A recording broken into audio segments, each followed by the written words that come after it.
Hello दोस्तों, knowledge group में मैं प्रियंका आपका स्वागत करती हूं। और जैसा कि आपके सामने प्रश्न है, ये है एमए फर्स्ट सेमेस्टर ज्योग्राफी यानी भूगोल का सेकंड पेपर, जिसका नाम है भारत का उत्तर भूगोल। उससे संबंधित प्रश्न और उत्तर है। मुझे उम्मीद है कि इस प्रश्न और उत्तर से आगामी परीक्षा में काफ़ी हद तक आपको मदद मिलेगी। अगर आप हमारे चैनल पर नए हैं तो वीडियो को लाइक, शेयर और सब्सक्राइब ज़रूर करें और आगे भी वीडियो को शेयर ज़रूर करें। चलिए, जैसा कि प्रश्न है आपके सामने दोस्तों, ये है भारत कृषि की विशेषताओं का वर्णन कीजिए। सबसे पहले आप हेडिंग देंगे भारत कृषि की मुख्य विशेषता और लिखेंगे भारतीय कृषि की मुख्य विशेषताएं निम्नलिखित है। और पहला हेडिंग जीविकोपार्जन के साधन यानी जीने का साधन। ठीक है, लिखेंगे इसमें भारत की 68% जनसंख्या कृषि पर आधारित है। कृषि का केवल उतना ही विकसित किया गया है जिससे व्यक्तियों का जीवन चल सके, लेकिन कृषि को जब तक व्यापार में परिवर्तन नहीं किया जाएगा यह विकास साधन नहीं हो सकता। विकसित देश तक विकास नहीं कर पाए थे जब तक कृषि को केवल जीविकोपार्जन का साधन मानते थे। जापान एवं फ्रांस के उदाहरण से पता चलता है कि इन देशों का विकास तब हुआ जब कृषि को व्यापारिक स्तर पर लाया गया और कृषि को विकसित करने के लिए भूमि सुधार करना आवश्यक है। इससे नवीन पद्धतियों का प्रयोग करके कृषि का उत्पादन बढ़ाया जा सकता है। आगे लिखेंगे, अगला हेडिंग है आपके सामने दूसरा, वो है विभिन्न प्रकार के उपज। लिखेंगे इसमें कृषि की विशालता एवं विविधता के कारण उत्पादन वृद्धि के प्रचुर अवसर उपलब्ध है। कुल कृषि क्षेत्रों में लगभग 75% भाग में खाद्यान्न तथा 25% भाग में व्यापारिक फसलें उत्पादित होती है। सन 1940 में कुल जूट का उत्पादन 99.2% जूट भारत में उत्पन्न हुआ था और चावल का 48.6%, गेहूं का 13.4% उत्पादन भारत में होता है। और ये प्रतिशत 1954 में घटकर 7.9% से 37.9% तथा 24.4% और 4.8% हो गया। कृषि उपज की विभिन्न का कारण भूमि की विभिन्न वर्षा तथा ताप में परिवर्तन आदि है। भारत में कई फसलों उगाने से आर्थिक विकास में अधिक योगदान दिया जा सका है। अगला हेडिंग है आपके सामने दोस्तों, वो है कृषि जोतों एवं लघु आकार। लिखेंगे इसमें भारत में कृषि जोतों के छोटे आकार के कारण प्रति एकड़ उत्पादन बहुत कम है।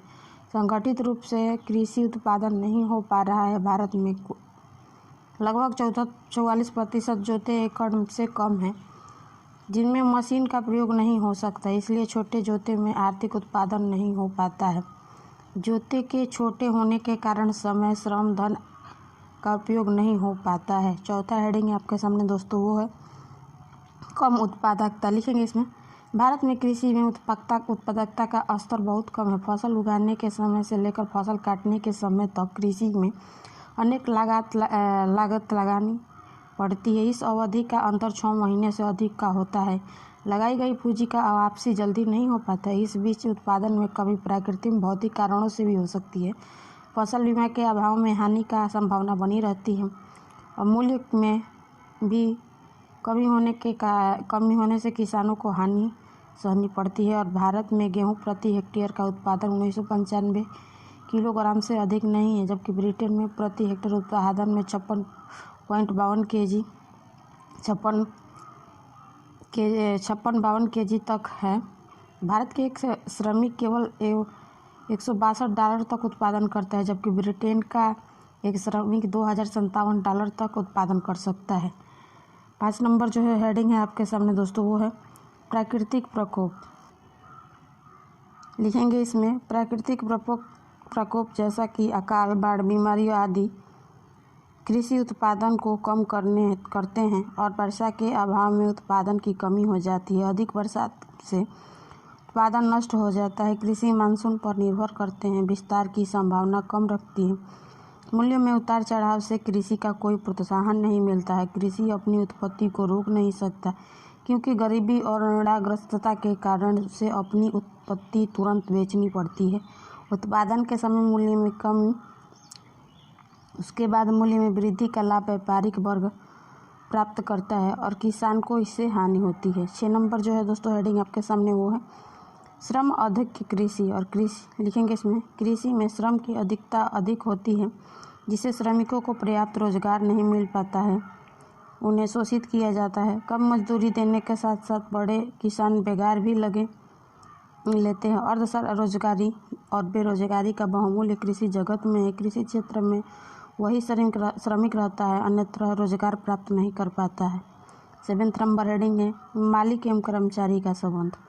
मालिक एवं कर्मचारी का संबंध पुराना ही है और यह संबंध सामाजिक ही है, परंतु सांविधायिकता संबंध का अभाव होता है। कृषि श्रमिक संगठित नहीं है, जिससे वे अपनी बातों को सरकार तक पहुंचाने में असमर्थ रहते हैं। कृषि में श्रमिकों की दशा बहुत ही दयनीय है। 8 नंबर है परंपरागत पद्धति। लिखेंगे इसमें, कृषि पद्धति परंपरागत है, जिससे बहुत से यंत्र एवं उपकरण पुराने ढंग के हैं, जिनका स्थानीय निर्माण